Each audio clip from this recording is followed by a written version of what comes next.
Getting the band back together, getting the boys who rock to rock again. Getting the band back together, rocking the face of a place that remembers when some punks from the suburbs lit the sky with too much reverb. Getting the band back together. Hello, everybody. That song plays now, and I hear Getting the Band Back Together. I think of all of you.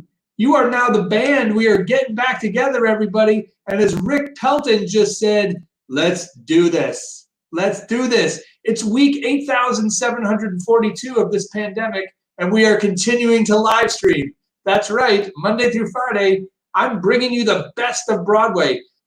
If you watched last Friday, which was three days ago, I think, we had Stephanie Clemens on from Hamilton and If Then, now choreographer of Fly. And also, did anyone tune in for her Instagram live dance class with her 1-year-old? I mean, this woman is a superpower. So thrilled to have Stephanie. You can watch the replay of Stephanie from last Friday on all of our replays on the Facebook page. Just click the videos button. Catch up. We're on episode, Mary, nod at me, 48, 49. 49 episodes. Tomorrow is number 50. We've done 50 of these things. Can you believe it? That is a lot. A lot. Oh, gosh. But we're going to keep bringing them to you. Actually, we're having a blast doing them, and I hope you're enjoying them as well.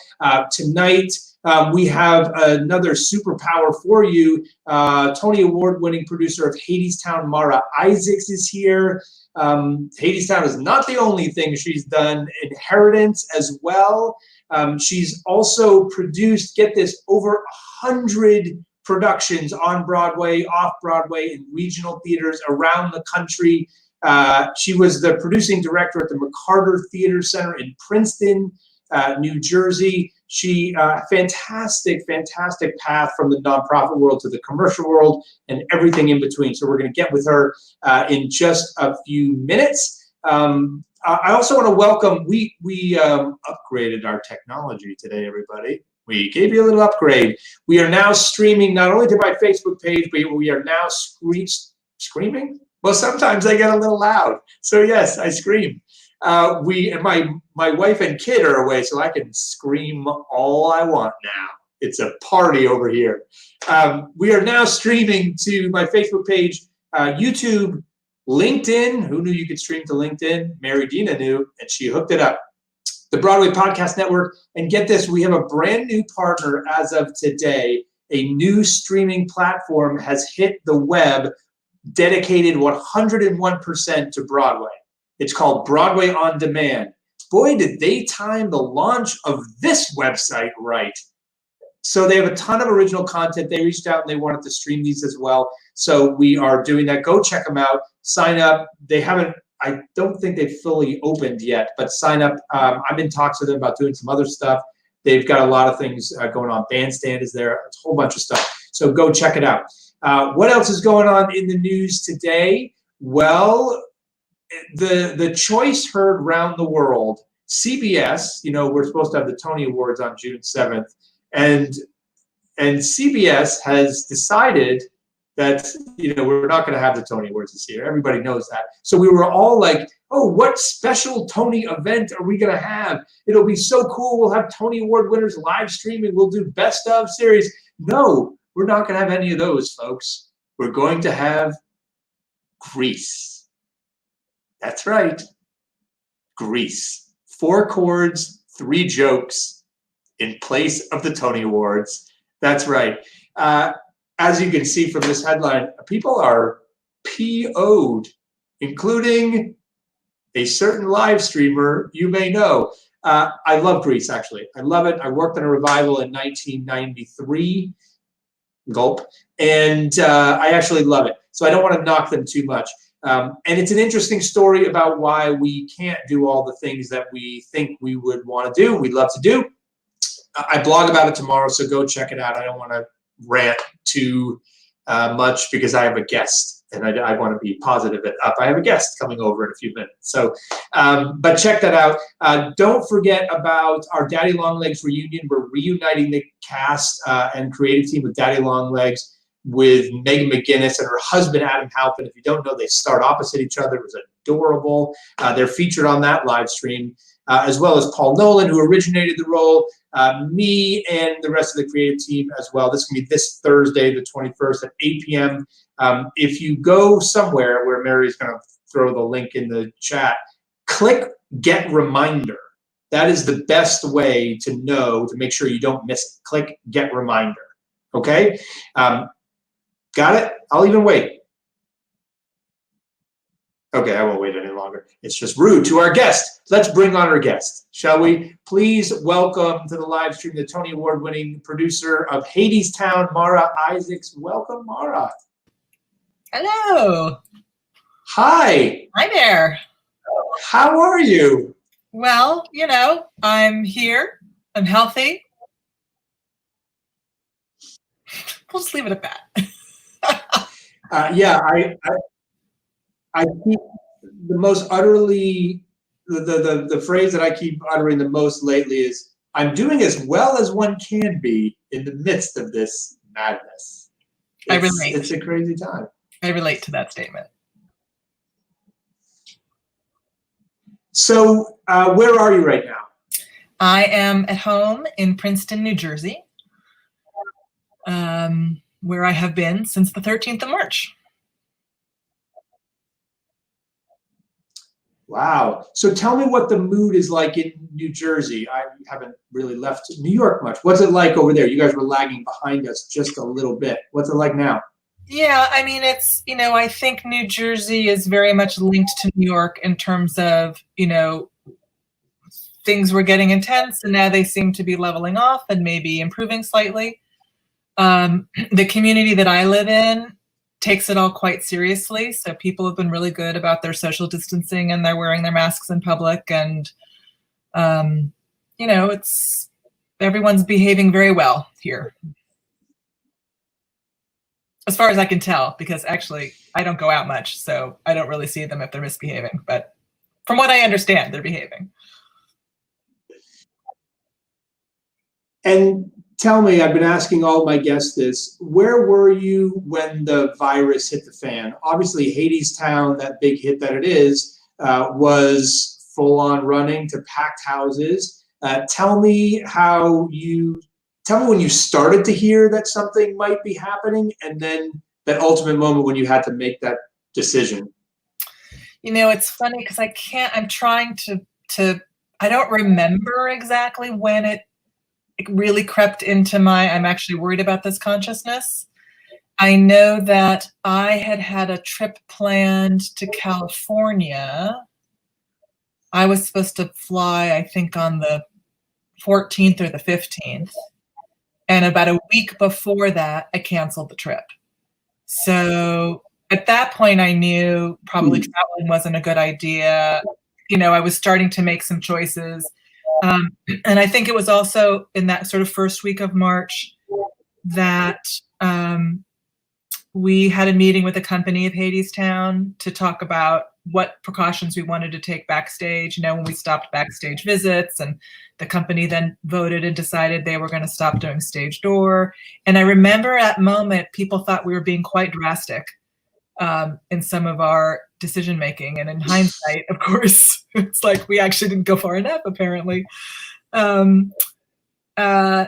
So I would probably say it was, you know, late February, early March that I started, you know, it was late in the process that I really started to think, oh, this is actually going to hit us.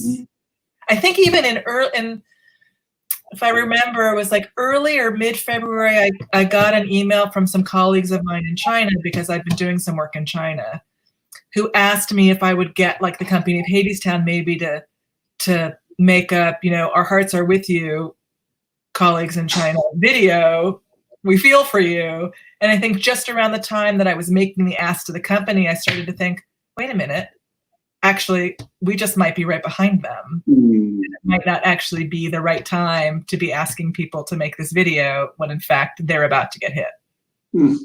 Yeah, you were the first show to cancel the stage doors, right? You were really forward thinking. Well, I mean, it wasn't. It was the company. The company was taking it very seriously, and they, it's a, there's no social distancing at backstage at that theater. They take their health and their safety very seriously, as we all do. And it just seemed that it was an instinctive choice that I think they made, and we fully supported. But it came from them. And have you been keeping in touch with the company? Or you guys, what have you been doing to keep everyone together during this time? We've done, there've been a couple of company Zooms that have included not just the cast, but the band. We've included the crew, the front of house. It's quite an extended family at that theater and around Hadestown, and we've tried to really include everybody in our gatherings. And then I write to everybody from time to time just to actually just give them information when it's less about socializing and more about, here's what we're thinking this week. Stay tuned next time for, whatever information unfolds that we can't anticipate. You've been in this business a long time and have seen a lot of things. Is this the most frustrating thing you've ever experienced? You've got a hit Broadway musical, and it's playing to packed houses, and now it just can't. Yeah. It's like, I used this analogy the other day when I was talking to somebody. It's like having whiplash. You're going, 100 miles an hour in a really exciting direction, and then somebody throws a wall up right in front of you, and you just have to stop. And that's been the feeling. And how are you getting through that? Like, how are you dealing with that, both professionally and personally? I mean, this is not, I remember your podcast, and it's not like you're just a widget maker. Like every one of the shows, all producers, I believe, love their stuff. But what I really was taken with by our conversation and the time we spent together is that you love your shows. I do. I remember you telling me the moment about Hadestown, just listening to it in your car and not being able to leave your car. So how are you dealing with this personally? And then also the business side of you, how are you getting through it? Well, I think the answer on both is that I am both trying to take the long view and live one day at a time. So, personally, I have my ups and downs like everybody does. And the days when I get kind of paralyzed with, panic, and days when I'm actually quite zen. And I just try to lean into those Zen days as much as I possibly can. I'm doing a lot of walking and a lot of yoga. Professionally, I don't know that I have a clear answer. I think that I'm trying really hard to, again, just kind of try to, think about each artist, each project, each group of people that I'm working with, and figure out, okay, how do I care for this seedling and make sure that, while there isn't a lot of sunlight, it's still there when the sun comes back out again. And it's different for each project. And, I don't know. I'm being totally candid. I don't have answers for everything.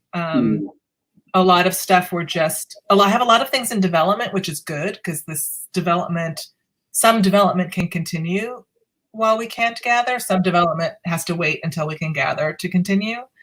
So I'm trying to keep moving things forward that I can move forward, rescheduling all the things that got canceled or are going to get canceled. And just, not wallow in it too much. Mm-hmm. Are you doing Zoom readings, or what are some of the other things you're doing to keep the development engines running? So we're doing Zoom kind of meetings and work sessions. We're not trying to recreate, at least so far anyway, in the projects that are in development. For the things that I'm working on, many of which have music, so that makes Zoom readings a little bit more difficult because of the latency factor. We do kind of work sessions where we're kind of working through things together as a group, either as a thinking group or with some experimentation. Then people go off and do things and send them around, and then we get together and we talk about them again. That seems to be the most productive of way of actually making work. And of course, I say this not being the one who's actually making the work, but they're making the work. And then I have a couple of projects, not on the Broadway landscape, but in more of the experimental sector of the things that I do, that have figured out how to pivot in this moment and repurpose, like I had a kind of community-based performance piece that was supposed to be part of a festival in June that went from being a in-person community-based piece to a virtual community-based piece. And they figured out how to repurpose themselves. And then the Octopus Theatricals team is, supporting all of the completely different kind of infrastructure that they need in order to make that project happen. And then we're thinking of another artist who we've got a piece that we tour with her. It's a solo performance piece. And, we're looking at, all right, so if we're not going to tour this piece for a year, what are some other formats that we might be able to tell a story? Do we serialize it? Do we turn it into a podcast? And so we're trying to figure out what forms are available that meet the work, as opposed to just throwing work up into this form without really having thought through how they interact. So we're taking our time, we're not rushing into it, but we're cooking up a few things. What I love about you is you work in so many different mediums, including, by the way, one of my favorite things to do now in this live stream is try to find the most interesting, unique little detail about someone's career and then throw it at them. And you work on like the most perfectly social distance show of all time, right? I know where you're going. Yep. Tell everyone one of the projects on your resume that you produced. I feel like it should be a Bible. Speaking of Theater for One. I am speaking of Theater for One. How could I? And it's funny you should bring that up, because I cannot tell you how many people have come to us recently and been like, this is the moment for Theater for One. So for people who don't know, Theater for One is a mobile venue designed by Christine Jones and a firm called Low Tech Architects that is specifically made for one performer and one audience member at a time. And in the pre-COVID world, the thing that we actually celebrated most, well, there are many things about Theater for One that we celebrated, but to me, one of the most interesting aspects of it is the intimacy that it creates between the performer and the audience member, that it's not a one-way performance, that the audience member is actually on the spot as much as the performer is, because the performer is really feeding off of them. And it's a really powerful experience if you're in that booth. So we are actually looking at what does it mean to perform Theater for One in this COVID world, both in its, like, do we redesign the booth so that the people are, at least 6 feet apart? Is there some kind of barrier between them? We can sanitize the booth in between performances. So we are actively exploring all of those options and then figuring out at what point in the evolution of activity in the outside world will it be appropriate to introduce that? And is that a way to kind of get people back into this idea of the live theatrical experience? And we are in the process of exploring a digital version of it, which I won't say too much about now, but hopefully we'll be able to talk about soon.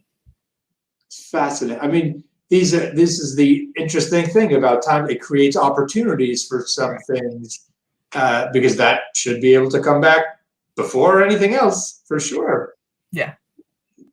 What's the long-lasting impact of this, do you think, on how theater is made? Like, what does it look like 10 years from now that we go, oh, that looks that way because we went through this thing 10 years ago and it impacted how we create this stuff or how we see this stuff?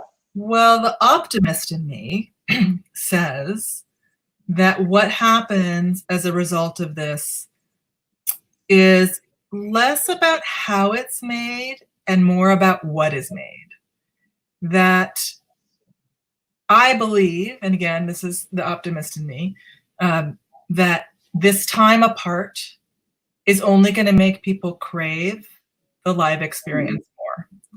So I feel quite sure that when we come back, we will come back with a roar. I also think this time has made people see the world a little more clearly, see the inequities that are out there, see some of the practices in all kinds of industries. Certainly the performing arts is not an exception, in which perhaps there is room for improvement in terms of who's in the position to decide what gets made, and who's making it. And so it is my hope that in the post-COVID world, we're seeing work that matters, that galvanizes audiences, makes them really excited and know that their time in the theater matters. And it can matter because it brings joy, right? I'm not saying everything has to be political, but it has to be, I think a lot of people have gotten away with theater as commodity as opposed to theater as essential. And I think the word essential has come to mean many different things to us in this moment. And I guess what I'm hoping, and I'm hoping this and thinking this through live, so this will all evolve, but I guess what I'm hoping is that we're going to see work that the people who are making it understand their responsibility in what it is they're delivering to an audience, because an audience now is taking a different kind of responsibility in coming to the theater. So that's it's going to take some more dedication for that person to leave their house and go gather with 1,000 people. They're going to have other things on their mind. Right. So it can't be superfluous. Right. It's gotta be an experience that can't be matched anywhere else. So what you're saying is no more Grease. There will be no more Grease productions. There will be no more. Well, it's possible some brilliant artist could come along and do an interpretation of Grease that would make us all want to be in the theater. Well, maybe Grease 2. Grease 2 they could do. That I would see. I produced it, actually. I tried to get the rights to that about 20 years ago. That's a whole other crazy story. I think the point, that I think, well, anyway, I've made my point. Let me ask you the question that when people ask me, I'm like, I can't believe you asked me that question right now, but okay. So let me just turn it to you, which I'm sure you'll know what this is as well. When do you think we're lighting the lights back on Broadway again? When do you think those curtains are going up? I mean, obviously, I have no way of knowing or controlling it. There was some good news that came out this morning about a vaccine development. So suddenly I'm like, Yeah. I don't know. I think, I'm nervous about saying anything publicly for all the reasons because I don't actually have any information. And there are so many variables outside of my control. But realistically, I think it's going to be a while. And I think we have to be prepared to ride this out for a long while. If you had a choice of, forget the actual timeline right now. Mm-hmm. If you had a choice of going back tomorrow, and it was okay to go back tomorrow with social distancing rules in place. So 3 seats between each party, masks in the audience, that kind of thing, or to wait for 6 months and you could go back as it was, which would you choose? Okay, so I'm not gonna answer your question exactly. I'm gonna say that it depends on the context. So if we're talking about a Broadway musical in a small to medium-sized house, Hadestown. Mm-hmm. Hadestown, I have looked really hard at social distancing because I am motivated to find a way for people to safely get back to work and for audiences to safely come back to the theater, and I haven't cracked it. However, I can see a world where smaller shows in different kinds of venues could perform socially distanced. So I actually think there's a way to stagger a way back, which might include some socially distanced performances where the material and the venue lend themselves to doing so safely. And then I think there are a lot of shows that would be better off waiting. There's probably a whole niche career for directors that are social distance directors. Like they can direct Little Shop of Horrors where the people never get the opposite of the intimacy director. Now yeah, we're exactly. distancing directors. Exactly. Yeah. Exactly. I love it. Tell us a little bit more about what other, can you talk a little bit more about the other shows specifically that you're working on right now? I could talk about some of them. So as you know, the things I do run the gamut. But I'm working on a show I'm very excited about that was actually in rehearsal. Actually, the day before it was supposed to go into tech at the Repertory Theater of St. Louis, where they were going to have a first production of a beautiful piece called Dreaming Zenzile by a performer named Somi, who comes from the jazz, live music world. And I guess I seem to be attracted to these women who come from the music world who decide to write their first pieces of theater. Somi is one of those. It's working. I keep doing it. Yeah. I mean, that's about where the similarity ends. She's a phenomenon as a performer, and she's written this gorgeous piece that is a sort of tribute to and retelling of the life of Miriam Makeba, who was an amazing South African singer and activist who in the years of my upbringing was very present in certain circles in the US, and there's a lot of people in the US who've never heard of her and don't know who she is. But she's a singular artist, and her story is being told by Somi, who is also a singular artist. And it's directed by Liliana Blaine Cruz, and was getting ready to have a beautiful world premiere at the Repertory Theater of St. Louis. And then this happened. So we've just literally hit the pause button and are working on when we're going to pull it back together and get it back up on its feet again. But that's one of the things that I'm developing that I'm extremely passionate about. And I just can't wait to introduce it to the whole world. Well, that brings up an interesting point, because that St. Louis should come back before New York, strangely, as will The Road, right? And you have a tour of Hadestown that is currently set to go out in the fall? In October, yeah. How do you think The Road is going to, I mean, I guess this is the same question. I'm going to get you to answer one of these questions somehow. I mean, obviously I'm very bad at this. No one ever answers my questions. But what do you think about The Road? Well, you talk to 10 people, you're going to get 10 different opinions. About 50. Okay, so you're going to get 50 different opinions. The Road is, I mean, the irony is The Road is not a singular thing, right? You've got lots of different presenters in lots of different states who are experiencing this pandemic in different ways, some of whom are quite cautious about even thinking about programming in the fall, some of whom are absolutely determined to be programming in the fall.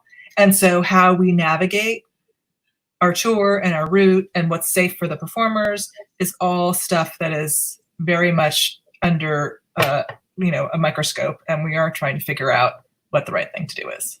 Are you hearing from the markets like positive, like we want you back, our audience wants you, like they want to come back, they want to be here? So the thing I've actually heard, which has been really encouraging, is that many of these roadhouses are not-for-profit organizations or for-profit organizations, but with subscriptions. And a lot of them are reporting that their renewal rates are actually quite high for next season, because I think the audiences are trying to send a signal of, we value you, we support you, we want you to be up and open in our community, and we will come back when you are there. So I feel quite good about the prospects for The Road once it is safe to actually be both performing and attending shows in those places. Well, that goes to your point, which I totally agree with, that when we come back, it's going to come back. It's a V-shaped recovery, in my opinion. It's not a slow climb. When we bounce at the bottom and then come up, the bottom of the V might look like this. It's really not a V. It's a bucket. It's more like a touchdown. You know, touchdown recovery. You just coined that phrase. I love it. Well, I love your passion for the arts and I love your positivity. Any tips for all the theater makers out there, producers, writers, directors, trying to get through the day, trying to keep their shows going during this dark time? You're doing obviously a very good job at it. I mean, I do think it's real, you know, it's, I was in another conversation I was having earlier today, we were talking about the sort of dichotomy between the fact that, I'm going to speak personally now, prior to this shutdown, I was operating at a pace that was not sustainable. So I have found this time, as stressful and traumatic as it is, to also be a little bit restorative. And so that's just for me, and that's just a reflection of like what was happening before the crisis and then what the crisis forced me to reckon with. But as a result, I'm sort of very aware of the fact that I'm holding kind of healing and restoration in one hand and trauma and crisis in the other hand. And every day, it's really just about kind of balancing these things and not letting, and really just not trying to let the trauma and the crisis overwhelm the healing and the restoration that's happening. And that's a hard thing to do when you're also thinking about, well, you know, how am I going to pay my next rent bill? Or, you know, and, you know, the advice I guess I have for people is to not worry so much about the future that you don't actually take advantage of the present moment, because the present moment actually does have something to offer. And I don't want to be flip or glib about like the real economic hardship, because that's real. And, you know, we joke in my family, but this is actually true, that my 17-year-old daughter is the only person who's making any money in my family right now. You know, so. What does she do? Is she streaming on Twitch or something like all the teenagers are doing? You know, she's tutoring a younger child whose parents need to work full time and can't really do the homeschooling that is required. Wow. For, you know, a 7-year-old. And so she spends 2 to 3 hours a day on Zoom helping this young child through all of her homework assignments and whatnot. So yeah, that's what's happening in my household. Being creative about how to love it. I may just end this live stream and then just go post an ad to see if I can tutor somebody in something, although I don't remember anything about anything. Fractions, maybe. I don't know. Yeah. My guess is first grade curriculum you might be able to handle. Yeah. Don't be so sure, Mara. Don't be so sure. I got theater. That's about it. Yeah. Thank you so much for spending some time with us tonight and inspiring everyone out there. It's great to see you, and I look forward to seeing you again in person very soon. I hope that soon. Me too. And I hope your show gets back up very fast, because I'm a big fan, as we have lots of big fans here tonight. It will, and go all over the world, I am sure. Thank you so much. Really appreciate it. Take care of yourself. Bye-bye. Bye. Mara Isaacs, everybody. I love her career because she does such unique stuff. She has such passion for all of her shows. I know we have a bunch of Hadestown folks here. Look at, there's Mia is a big fan of the show. So go back as soon as those curtains go back up. Because can you imagine, I've said this before, but I'm going to say it again, because about Hadestown specifically, can you imagine being in that house the first night when the curtain goes up again? I mean, that is going to be one heck of an innovation. So when you can get tickets again, go. You actually can now, I think, but I wouldn't get it for like September. You know, we're right after Labor Day. I just push it just a little bit later. But do go back and see, we'll put that up too, sorry. To learn more about Mara's project, visit her company's website at octopustheatricals.com/projects. that link from Mary. And that's it for tonight. Tomorrow, this is like the Business of Broadway week. It's like Shark Week, but about Business of Broadway. So it's like Broadway Shark Week. Tomorrow, the artistic director of Kenny Leon's True Colors Theater in Atlanta, Jamil Jude. He's a director, he's a producer, he's a playwright, he does it all. He's going to tell us about the regional theater response. And in Georgia, you know, where they've been like throwing block parties and doing all stuff for like the last 4 months because they got that governor down there just like, let's have a party. So you can get your haircut in Georgia. So tomorrow, Jamil Jude. Don't forget about all the replays. You can check out all those. And Mary, can you throw up who? Every time I say that, I think I'm telling you to vomit. Mary, can you vomit up the list of all the guests for the coming week? Can you show us that quickly? Great. Oh, look at this. More Tony winners. Robin Goodman, producer of Avenue Q, my partner on Altar Boys. Adrian Brian Brown, super press rep to all the big shows. Michael Mayer, director of my upcoming Neil Diamond project. Tara Rubin, casting. Lynn Ahrens, lyricist. Anna Luizos, Des McAnuff. Look at Michael Greif, Dear Evan Hansen, director. I mean, this is a chock full of some folks that are going to school you all about the business of Broadway and how they're getting to it, getting through this, and how they're creating during this time. So tune in for all that. Don't forget, we are here for the Actors Fund. So if you enjoyed tonight or any of the episodes, throw a little change into the Actors Fund purse, which is on my Facebook page, or just go to their website and do that for them. They are doing heroes work right now, helping a lot of folks out there. Okay, let's get to the something to make you smile. We end every single episode with something to make you smile. So this like warms my heart on so many levels. One, I'm a recent dad, and this is about a daddy-daughter singing duo called the Shaws. So daddy-daughter warms my heart, number one. Number two, the song is just sweet. And it also warms my entrepreneurial heart, because get this, the day the virus hit the fan, as I like to say, this daddy-daughter duo in Utah, who had never posted on YouTube before, decided to sing a song together called The Prayer. 6.5 million views later, they have now posted about 12 songs, and they've racked up 23 million views. And by the way, a couple of the songs they did some show tunes, so there's another way they warm my heart. They did a couple Andrew Lloyd Webber tunes as well. So I'm going to tell him that I told him to do that. But, you know, go to theproducersperspective.com/smile. Watch this. It will seriously warm your heart. And they've got 400,000 YouTube subscribers as well. Subscribe to them. Throw them a little love. They will warm your heart throughout this whole thing. It's just adorable watching, and they're really good. So go check that out. And tune in with us tomorrow. We got Jamil Jude, and all week we got lots of amazing people, and we'll just keep giving them to you until this thing is done. I'm done. See you tomorrow. Getting the band back together.